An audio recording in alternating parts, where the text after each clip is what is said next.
होय, मी नाशिककर बोलते।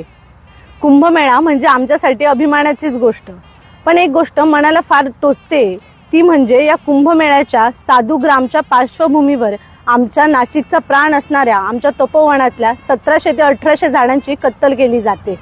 मुळात निसर्ग हा देव आहे ही शिकवण आपल्याला संतांनीच दिली। वृक्षवल्ली आम्हा सोयरे वंचरे, म्हणजे वृक्ष, वेली, प्राणी आणि पक्षी हे सगळे आमचे सगळे सोयरे आहेत असा अभंग आपल्याला तुकाराम महाराजांनी दिला।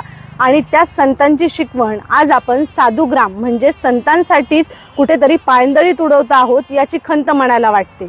प्रभू रामचंद्रांनी ज्या वनात तपश्चर्या केली अशा तपोवनालाच आपण नष्ट करत आहोत।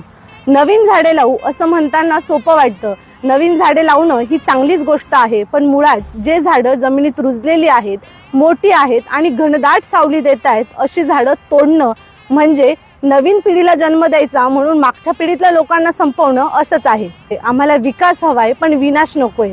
ही लढाई कोणत्या पक्षाविरुद्ध किंवा सरकारविरुद्ध नाही, तर ही लढाई आहे आमच्या भविष्यात येणाऱ्या पिढीला ऑक्सिजनची कमतरता मिळू नये यासाठी, संतांनी दिलेले विचार पायंदळी तुडवले जाऊ नये यासाठी। म्हणून नाशिककरांनो, एकत्र या आणि आपल्या या प्राणवायूला वाचवूया।